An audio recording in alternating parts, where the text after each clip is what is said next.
Hello, everyone. Welcome back to another Friday and another casual champion review. This one is going to be very weird. One, because we have Convergence, which just came out pretty recently, I think only a month or so ago now. But also because I'm working on the season rewind for season 7, and Camille is the first champion of season 7. So I don't know how much in depth I'm going to get into here because that video is still in the works and probably won't be out for a few weeks at least. I'm kind of dedicated to making a bunch of other stuff right now, but yeah, so it's gonna be weird to talk about Camille. I've been playing her a little bit now, so hopefully should be okay. Learned a bit about Camille. Yo, what else I've learned about? Fan art section. This segue bit is getting old really fast. Look at all these the knife lady drawings though. Look at that, and also Spider-Man, which I finally got to see Spider-Verse 2. That film was amazing, by the way. If you haven't seen it yet, go see it in theaters. It was amazing. Also, Sauce finally finished her stuff. I gotta go help Nunu. But she finally got caught up with all the art for all the other characters. And I'm gonna miss the rapid fire art because her stuff's so good. But yeah, look at all that stuff. So yeah, Camille. It's gonna be a bit, again, strange because I'm gonna be talking about her in the season 7 rewind. I don't know if I'm gonna touch on Convergence there. I'm gonna admit something that you fellas are probably gonna call heresy and unsubscribe even. I did not finish Convergence. As in, that one day I streamed Convergence was the last day that I did. I did not play anymore beyond that. I observed the entire... I observed the entire rest of the story through cutscenes on YouTube. I just watched the rest of the story. But really, it's just, like, I'm not a big Metroidvania fan. The same as with Ruined King. I'm not a very big turn-based RPG fan. I'm kind of one of those video games players that likes a little of a lot, you know, or a lot of a little, I mean, sorry. There's like 3 games I like, well, there's a few. I like League of Legends, I like TFT, I like Path of Champions and Runeterra, I like Monster Hunter. Okay. And I like Mortal Kombat. Those are like the few games that I like, and they're pretty much the only ones I play. So trying to get me to enjoy other games is kind of a hassle. It happens rarely, like with Zorl, though. Breathe in the Wind. I need to try the new game, but you need to have like 8 to 10 hours to just sit down and enjoy that. I don't know when I'm going to do that. But yeah, pretty much everything else I absorbed of Convergence was through the cutscenes. I kind of realized after playing it for 3 hours that the game is just not for me. I not a big fan of Metroidvanias, but what I really cared about was the story, so I wanted to see the story. That's why I loved Ruined King. They had like the option to just skip all the stuff. You could just go straight to the story. It was great, and I love Ruined King. All the characters there were amazing. The dialogue was fantastic, fully voice acted. Same with Convergence. It was great. Mage Seeker was a bit different. I actually really enjoyed playing Mage Seeker, although I don't know if I'd play it again, but I really liked it. As for Convergence, yeah, I couldn't really get to it, and that's I'm going to talk about a bit because, well, I enjoyed the gameplay of Mage Seeker, didn't so much with Ruined King. However, I loved the stories of both of them and what they did with the characters. I don't have the same praises to say about Convergence. But anyways, who is Camille in the actual lore that we know? Well, they're going to have to rework it a bit when Skarner comes out because it is heavily tied to the Brackern and the Hextech crystals. Regardless, Camille is all about Clan Pharos. She's one of the eldest children of Clan Pharos, and their whole business was, well, killing the Brackern. I know it's a meme that Seraphine killed the Brackern, but no, it was Camille's family. They went and found them, murdered them all, and kind of a finite resource. Oh shit. Anyway, they dug up all the Brackern, killed them all, mined them for resources, and there's a finite amount of them, so they have to make more Hextech. So the Clan Pharos started investing in synthetic Hextech. And now that's where we are. That's kind of what Camille's made out of, actually. And Camille, growing up, was, well, she was privileged. She had every advantage she possibly could have had in life. You know, nice parents, rich, 3 meals a day, well-trained teachers, just everything you could expect from a wealthy elite. She had it all. Unfortunately, one day, her parents get attacked by some Zonite thugs. And I think her father dies, and her mother dies of panic shortly after. Or the other way around. I don't really remember. So one of her siblings, I think her younger sibling, what was his name? Oh, it was some Steven, not Universe. He became kind of the clan leader, and Camille kind of became, I think, it was Intelligencer. I think is what they called it. She kind of became the person who has to do the bit of the dirty work for the organization, although that didn't happen too much until later because this nice hex tech inventor guy, Hakim, comes along and they ask, well, we need to advance hex tech. We're going to turn Camille into the ultimate weapon, like a symbol of Clan Pharos, and it's going to be great. And Camille's down with this. She is fully loyal to her house. She's fully loyal to everything about that, to what her father stood for, all that stuff. So she's okay with it. As things go along, though, and Camille's preparing for the surgery, her and Hakim start to fall in love with each other, unfortunately, which can't really happen because the surgery would remove most of Camille's human emotions. She wouldn't make a very good partner for anybody. Basically, be just going to become a machine. That's kind of what the surgery is meant to do. But as they fall in love, more and more, Hakim eventually proposes to Camille, like in marriage. And so, no, on the day of the surgery, we'll run away together. Like, none of this ever happened. We can leave Clan Pharos behind. And Camille is torn because she's loyal to her house, but she also really loves Hakim. But Steven doesn't want any of that. He wants to further his own goals and prove that he's a good leader because I think his father didn't like him too much. And so he stages a thing that he got attacked and Camille has to come in and save him. So she comes in, sees him badly beaten and bruised, and she realizes that she has to stay with the family. She can't be there for Hakim. Her duty is to her house first and foremost, no more distractions, and ends her relationship with Hakim. It's just sad. I wasn't expecting that kind of story out of a knife, scissors, leg lady. So she undergoes the surgery and becomes a living weapon, as it were. She got the knife legs, she got Attack on Titan whips, and she has a hex tech heart, which is preventing her from aging, which is the excuse. Oh no. Which is the excuse why she doesn't age, yet her hair turned white, so I don't know. As time went on, she started doing more of the dirty work for the clan, as a secret assassin, as it were. But then, eventually along the road, she discovered her brother's betrayal, that she set her up, and, well, she takes care of it swiftly. There's a big story about it. I forget what it's called, but a big story on Universe. It's like a 20-30 minute read, if I remember correctly, about right before she does it, but she realizes that her brother doesn't actually hold up the ideals of Clan Pharos, and that, well, she'd be better off if she eliminated him. So she does, just cold-hearted, kills her brother, sets up her niece or something to take over his head, and she's still the intelligencer going around just killing people. Especially Zonites. She hates Zonites. There was a whole comic with her around the time she released, which, by the way, she kind of just released out of nowhere. She had no big trailer. She had a comic, but that was released alongside her. She just kind of dropped one day. I think Kaiser was the same. They just kind of showed up. But in this comic, Camille is shown that she is operating as a... Well, she hates Zonites. Let's just put it at that. She's tasked to kill a Zonite Cambaran who is set to, she's in a meeting with a wealthy Piltovan, and she doesn't know, but they're about to marry because they love each other. At least we know that the bride loves the Cambaran. Yeah, she's like, oh, you're gonna marry a Zonite? Disgusting. You are doing everything against what Piltover stands for, mingling with these filthy Zonites. He's just there to use you. He doesn't actually love you. And I don't think the guy ever gets in a rebuttal, so we don't actually know if that's the case or not. Regardless, she loved him at least, and Camille's like, no. I got you covered. I'll save you. And she kills him.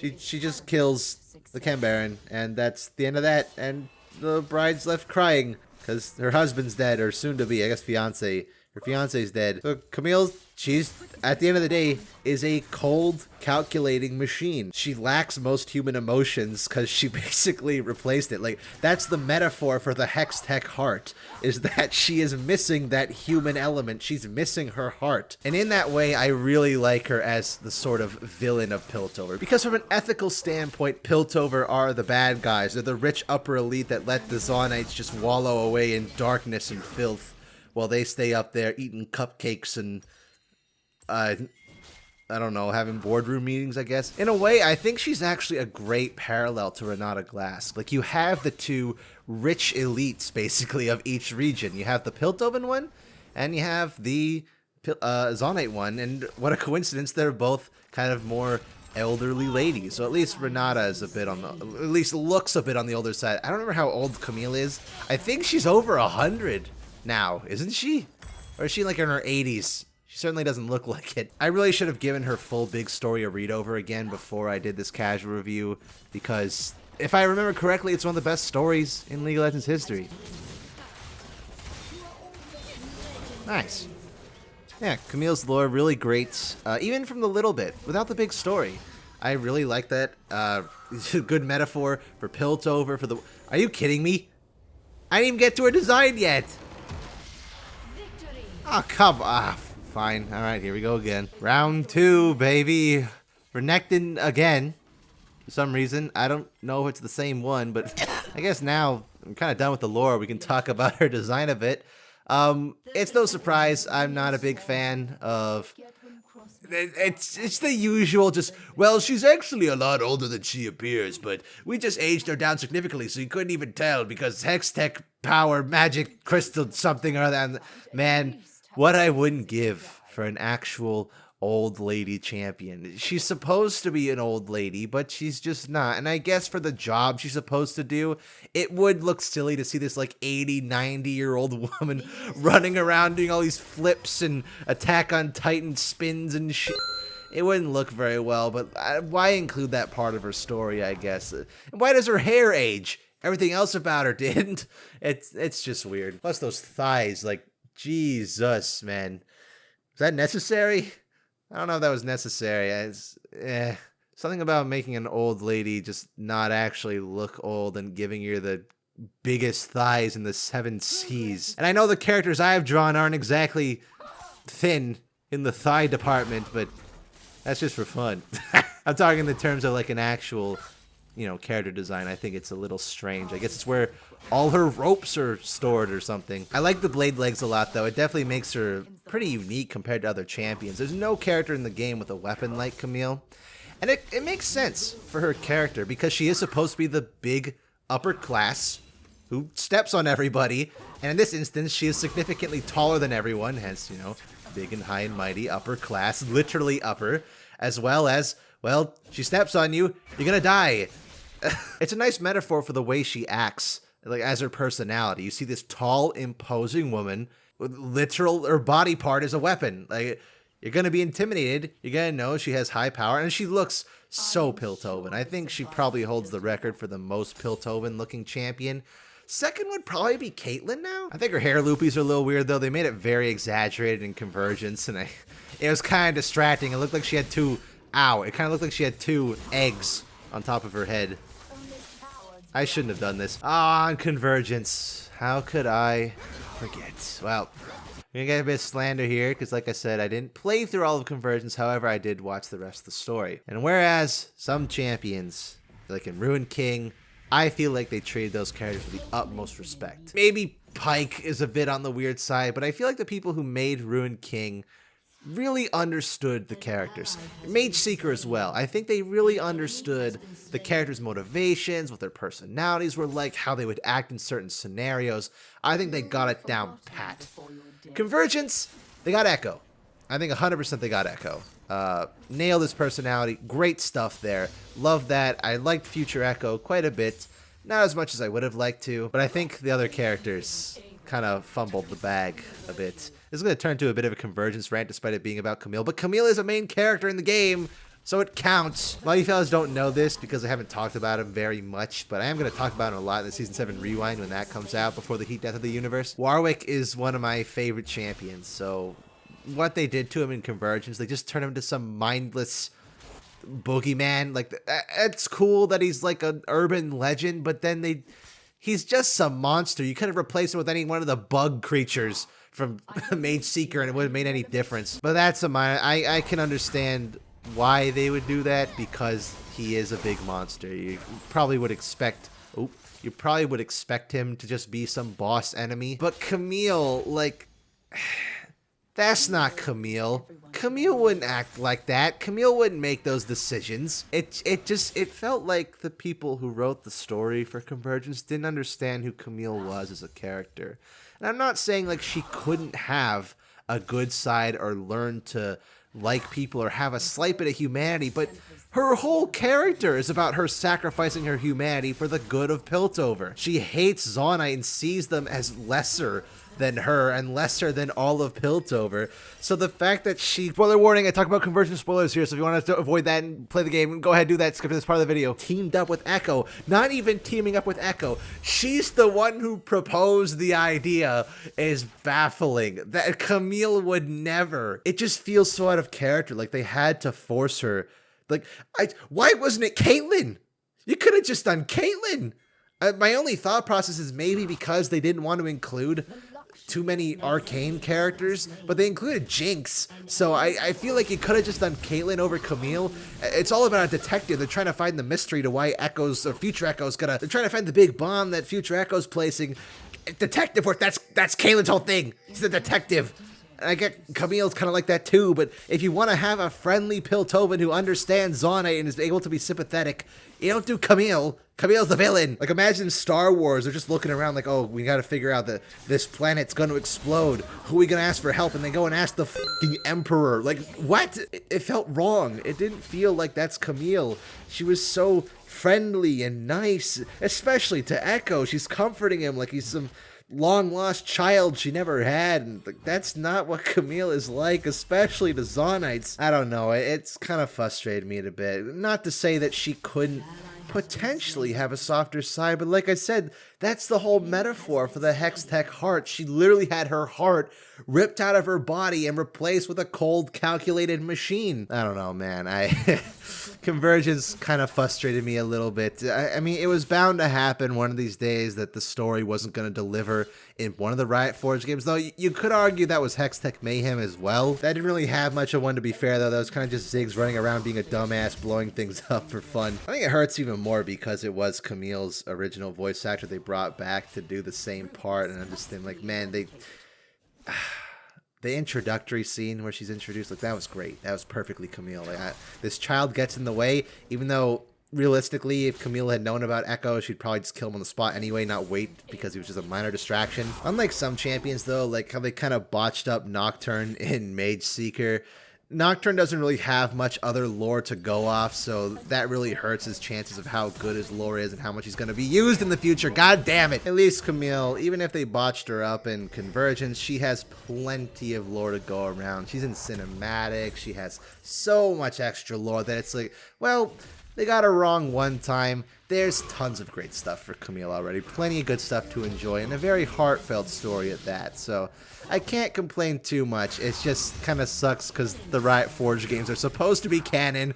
So when they don't do the character justice, it's kind of hurts a bit more than other scenarios. So I guess on her gameplay, it's fine. One of Bricky's old favorites back when Bricky played League. I feel like Camille is one of those characters that when she's meta, everyone plays her, and when she's not meta, nobody plays her because she's just kind of straight to the point. She's kind of like Kled in a way. Single target damage, dashing character, burst down squishies in an instant. Just in a bit of a different way. I just enjoy Kled more because I like Kled's personality a bit more, and the gameplay style is a bit more satisfying, especially because I have no patience at all. The waiting for the Q thing is taxing on me mentally. That's could be a skill issue, but I want to blast. I want to spam buttons and do shit. I don't know, the whole precision thing of the Q is very off-putting. She's definitely fun with the grapple hook mechanic and the W, which people used to bring Comet on her for that, because you go like lane poke W max. I don't think that's how they intended her to be played, but that was a thing. I don't know, I don't have a lot to say about Camille. I haven't played her a ton because her gameplay just doesn't really inspire me, especially because you have to play her top lane, and I'd rather burn my own toes off than play top lane most of the time. So maybe I try Camille mid a bunch more for the Season 7 video. I don't know, maybe that works. Like right now, this is just kind of boring. I feel like she's one of those characters that doesn't really do much until she gets items, but then as soon as she gets her items, she just pops off. She does a bajillion damage. Squishies die in a nanosecond. Like, I imagine this Melio down there is going to evaporate once I get my Triforce and maybe another item or two. I don't really know what else to say about Camille. I like her. I don't love her. I think her lore is definitely the best part about her, far and away. really great lore, really great connections, world builds. Again, I'm not sure how they're going to do it now that they're reworking Skarner and the Bracker and how the Hextech crystals work, where they come from. I don't know. They didn't touch on that in Convergence either. They had like the Syntixi crystals, which was another kind of synthetic Hextech, but I don't know. I'm probably just going to cut to the end of this game, because judging by the fact of what's happening, we're probably going to lose fairly quickly. So I'll cut to the end of this game probably, and we'll see how it is. Oh, thank Christ. Is it finally over? Oh my god. I thought I was going to go over like another 5 minutes, whatever. Fuck, 20. Oh my god. Let me out. Just let me out. I don't want to play this character anymore. I don't want to. It's not, no. And next week I have to play Cassiopeia. I thought it was Choga. I thought maybe I get to play a character I like, but no, it's the fucking snake. Oh, I'm so angry. I'll see you next week, fellas. Have a good one. Ah!